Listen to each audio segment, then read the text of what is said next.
Okay, let's get started.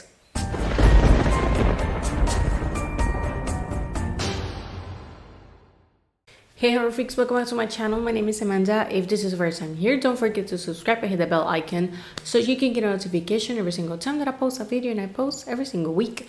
As you can see from the title, today's video is going to be my full review with spoilers of Men. This was the latest A24 horror film that is written and directed by Alex Garland, who is also the writer of 28 Days Later. The film was released on May 20. It took me a while to watch it since, in case as you don't know this, I don't live in the US. It takes me a while to watch this type of films since they don't come here. Always on my reviews, I will spoilers. If you don't want them, just to say if this was worth it or not, on the description box down below, you're going to find my spoiler-free review because I like to give you guys the two options. So even a little talk and disclaimer ahead, let's get into the video. Now, I did both the teaser trailer and the trailer reaction. Both those videos, you can find them on my channel. I'm going to be leaving it right here in case they're interested in watching those. But basically what I said on those videos was that I felt that this film was going to have a lot of symbolism, metaphors, that type of film. And I wasn't wrong, but it's not precisely a good thing. Now, Men follows in the aftermath of a personal tragedy. Harper retreats alone to a beautiful English countryside, hoping to find a place to heal. But someone or something from the surrounding woods appears to be stalking her. What begins as a simmering dread becomes a fully formed nightmare, inhabiting her darkest nightmares. Now, the film sounds pretty simple, and it kind of looks simple unless that you see the trailer like with details, and there's when you're going to fully realize that this film is going to have some kind of meaning behind it. And also it's an A24 film. These films are never simple, but I was expecting, I don't even know it's precisely what I was expecting of this film, but definitely it wasn't what it is. So the plot basically gives you all. We have Harper. She is passing that her husband died, well, his suicide, and it was an abusive relationship. This is something that we know from flashbacks. And she moves, well, kind of vacations to the countryside of England to kind of cope and pass the grief. But of course, things are weird here. Now we have the owner of the house. His name is Geoffrey, and he's a really kind of weird guy. And throughout the film, we're going to be seeing other men that they look like him. Of course, he's making more than one character, but made it, of course, with the purpose of all of them actually kind of looking familiar, not because they were on low budget. Kind of what's going on, she is having different encounters with men and kind of uncomfortable situations for women. She's at the bar, some kind of unsolicited comments, that type of stuff. But essentially something that is behind her, and it's a naked man. And it's kind of weird. He appears and disappears, and we have kind of some scenes that you could be saying that are like illusions and that she's imagining everything. And even at some point she is talking with her sister throughout the phone, and she wants to give her her full address so that she can come and visit. And the phone connection dies, and when she tries again, nothing happens.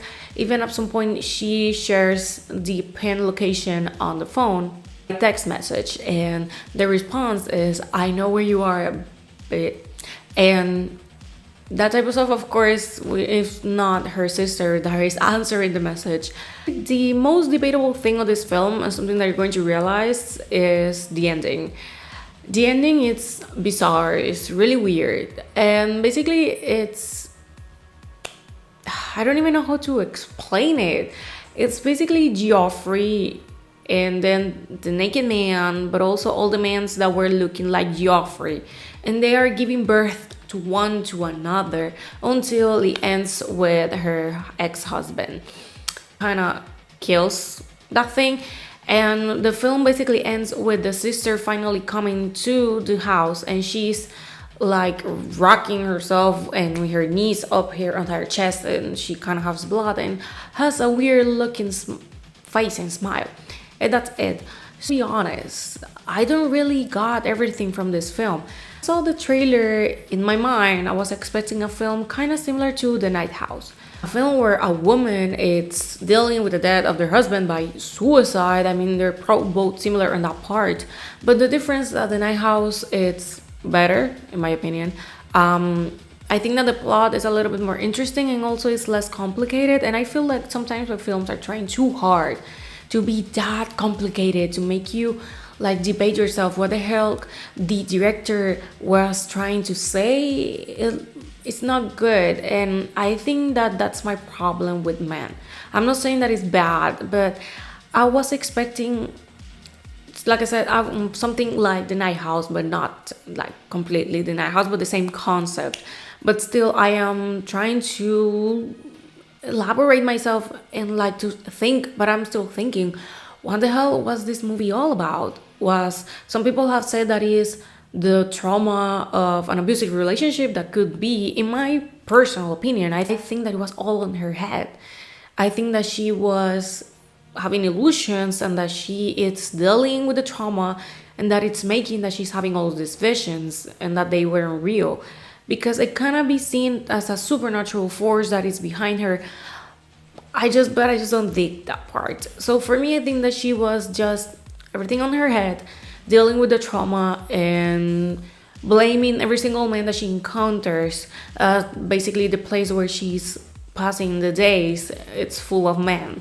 That would be my way to seeing it, since I read someone who said basically this is a film about men are trash, but it's not well executed. And kind of it is. If the concept was to create these uncomfortable situations to women that is dealing with the trauma and that type of stuff and that type of relationship with men, I think that could have been done a little bit different or better, since if that was the purpose, I don't think that they precisely did it. I don't know if it's just me that I didn't got the film. Maybe you did. If you did and I didn't, I'm sorry. But seriously, I was expecting something different from this film, since it was way too overcomplicated in my opinion. Like I said, it's not bad, but I was expecting something different. The acting is probably the best part. They did all a really good job. The female lead, she did a really good job, and all the male characters, they did also. So at least that's something good. The score, it fits perfectly what is happening on the scenes. The colors, you're going to see a lot of red, orange, that type of color palette, and green. Like those type of colors are the ones that are seen the most, but I think that they fit it perfectly. And cinematography and the photography, it's pretty good. Comes visually, it's a very beautiful film. But when it comes to the plot and the outcome and the execution of it, those for me are not precisely the best parts. The way that the story is told, it's good. There's nothing wrong with it. Like I said, it's just like the plot in general and what happens. I think it's way too overcomplicated. And if you have to then come out and explain the whole film, instead of just leaving the people with a few details to think about, that is not precisely good. Since same as leaving some questions than answers. But here, the whole movie is, what the heck was this? Seriously, what the heck was this? This is bizarre. Now, the film, like I said, is not bad, but it's not excellent either. So for me, this one is a 3 out of 5 or a 7 out of 10. I think that you should watch it if you're interested in it. I think that this film, not everyone is going to like it, but still, I would recommend it in case that you're interested into watching some bizarre film. So I'm just leaving you with that. And well, I think that this is all the realities. I didn't have much to say since I can't go that deep into the film, since I'm gonna have to rewatch it once the film hits any type of streaming services. I'm going to need to rewatch it since I just didn't got it like completely. Weird on that side, since I like to understand films, but I feel that this one was a mess for me. But well, still, I'm giving you guys my review and my honest opinion and thoughts. I'm not going to like here saying that I understand the full film and giving you many theories and stuff, because that's not what happened. I'm being honest and being transparent because this is what it's all about. And well, this is all. Thanks so much for watching, and I'm going to see you guys on my next video. Bye.